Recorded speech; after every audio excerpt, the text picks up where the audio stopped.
Esta película tiene casi 100 años y predijo el futuro. 6 años antes de la guerra, por el año 1933, el director H.G. Wells promocionaba su película Things to Come, en el que advertía al mundo el futuro que le deparaba. La película empieza con un mensaje constante y fuerte sobre la guerra, ambientado en la Navidad de 1940, 7 años después de que se filmara la película y un año después de que coincidentemente se diera la World War II. Lo que ya da mucho para pensar, las predicciones de los Simpsons se quedan atrás, la realidad superó a la ficción. John Caval, un empresario, celebró la Navidad junto a su familia y junto al resto de las personas de su barrio en medio de la Nochebuena se formó una dramática escena en la que me impactó una frase en especial: la guerra no es tan mala. Me impactó esta frase porque H.G. Wells era una persona muy contraria a los conflictos y sobre todo una persona muy pacifista. No sería tan impactante si tan solo 6 años después no hubiera estallado uno de los más brutales conflictos bélicos de la historia en Alemania. De manera inevitable la guerra inicia y la gente en el pueblo de Everytown en Londres empieza a entrar en pánico. Y junto a un intenso soundtrack los soldados ingleses se preparan, la gente se acumula en grupos, tienen miedo, el futuro espantoso ha empezado. John Caval se prepara para la batalla, para servir a su país mientras ve a sus hijos acostados. La fobia por el uso de los químicos en los años 30 es algo que retrata muy bien la película, ya que se nombra el uso de agentes múltiples veces. En una sola escena se retrata el pavor de estar envuelto en un conflicto de este tipo, que combina la caída de proyectiles, música dramática y escenas que para los años 30 resultaron extremadamente impactantes para el público. Cientos de aviones encaminan a territorio enemigo.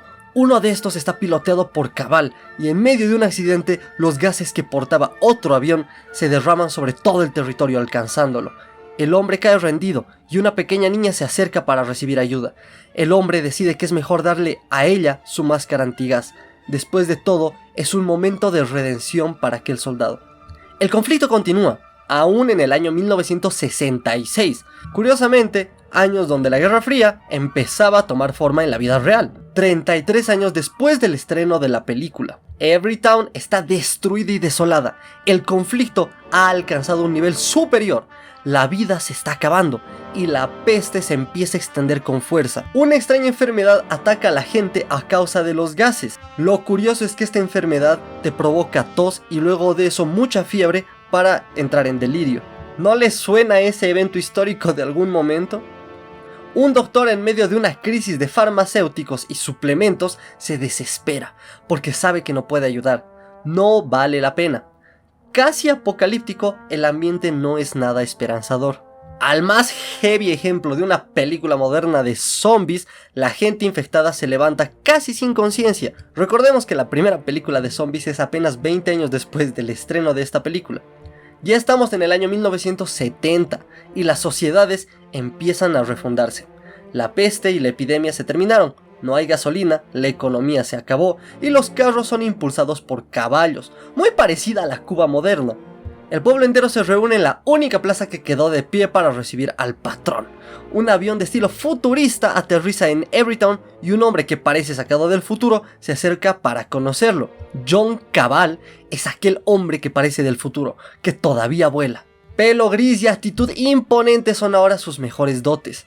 El patrón, prácticamente el dictador del pueblo, obliga a Caval a encontrarse en un punto del pueblo para poder hablar con él. Caval dice ser la ley y la cordura. El patrón lo replica. Él es la ley, a lo que Caval le repite. He dicho la ley y la cordura. Caval dice que representa el comercio y la libertad mundial, mientras el patrón desea mantener la guerra para mantenerse en el poder. El patrón y su mujer discuten, y no quiero decir lo obvio, pero ella lo pone en su lugar. Lo trata de inepto porque no quiere dialogar siquiera con el tipo que vino en un avión del futuro. El patrón no deja su lucha y él está convencido de que tiene que obligar a Caval a ayudarlo a armar los aviones. Mientras tanto, el ingeniero de aviones y Caval llegan a un trato y ahora son prácticamente del mismo equipo. El ingeniero y Caval están decididos, no van a ayudar al patrón a rearmar los aviones porque eso significaría continuar con el conflicto bélico. Además de eso, pretende obligar al médico a fabricar gas y a crear combustible, a lo que obviamente se niega.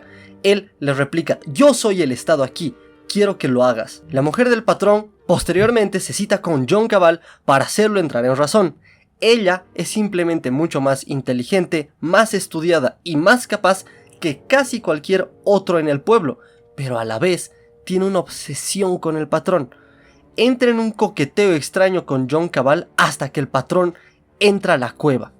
El patrón, totalmente ebrio, tiene la ridiculez de creer que tiene que defender la soberanía, o al menos usa esa excusa para someter a John Cabal. Después de este encuentro desafortunado, accede a reparar los pésimos aviones del patrón y usan sus aviones arreglados para traicionar al dictador e ir en rescate de las tierras prometidas del futuro. Allí encuentran al Escuadrón de la Comunicación Mundial, que está dispuesto a probar lo que ellos llaman el gas de la paz sobre el pueblo de Everytown. Me parece muy curiosa esta escena, sobre todo por el hecho de que, con todo el contexto que se tiene de los años 60, pues básicamente sería el equivalente a intentar tirar, ustedes saben, la Hiroshima sobre un pueblo. El patrón, en un discurso brutal, arremete contra la ciencia. Él odia el hecho de que aún hayan científicos, porque gracias a ellos la gente piensa, y si piensa entonces él pierde su lugar como dictador, su lugar sagrado, ese templo que ha construido, un templo de naipes.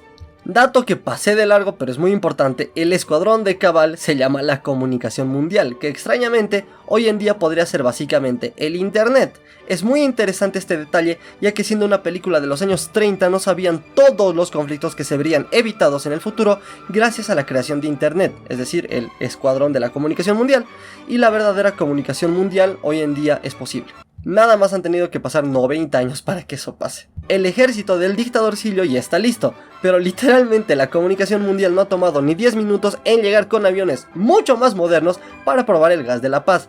El gas se dispersa por todo el pueblo y el jefe cae rendido, sin poder hacer nada más que quejarse. Los hombres de Cabal llegan al pueblo. El gas simplemente durmió a todos, a excepción del patrón, quien realmente se despidió de este mundo.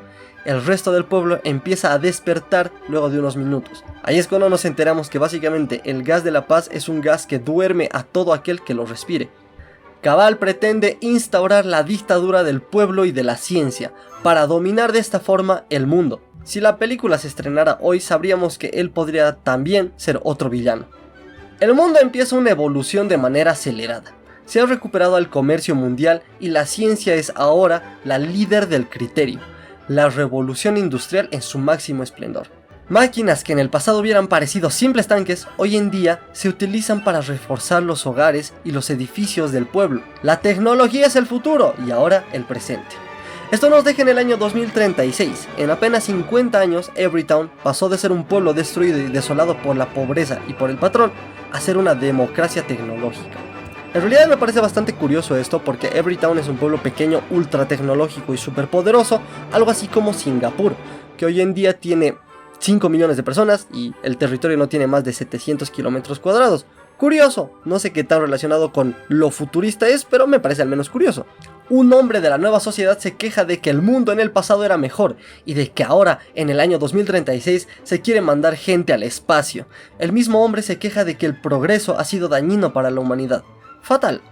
Típico loquito.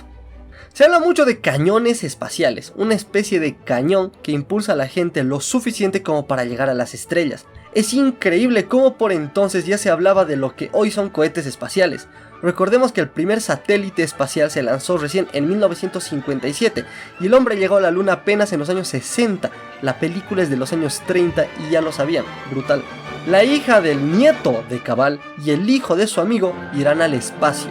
Mientras tanto, un motín de personas se junta en el cañón espacial para detenerlo. El progreso debe llegar a su fin. Se embarcan entonces primero en algo así como un helicóptero que los va a llevar a la cápsula espacial. Recordemos que por entonces no existían tampoco los helicópteros como se muestran en la película. Y de ahí se suben en lo que parece ser el proyectil del cañón espacial, que es básicamente la punta de un cohete moderno.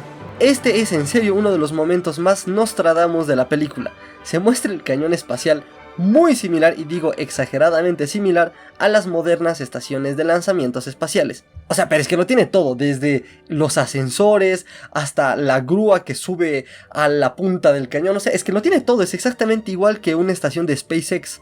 En la cámara espacial del cañón, que se parece muchísimo a las salas donde hoy en día se revisa que todo esté bien dentro de un cohete, Hay artefactos muy similares a las computadoras portátiles modernas, los celulares, pantallas, tablets y más. Lo digo muy en serio, vean la película, es muy extraño todo. Finalmente, el nieto de Cabal da un discurso sobre cómo el hombre debe llegar al espacio, debe aprender a caminar en las estrellas. Esta es sin duda alguna la película más futurista que jamás he visto en mi vida, pero además el hombre que la dirigió escribió una serie de libros como La máquina del tiempo o La guerra de los mundos que merece un video solamente para él. Si les gusta el video denle like con la lengua, les reto. Suscríbanse y esas cosas, luces fuera.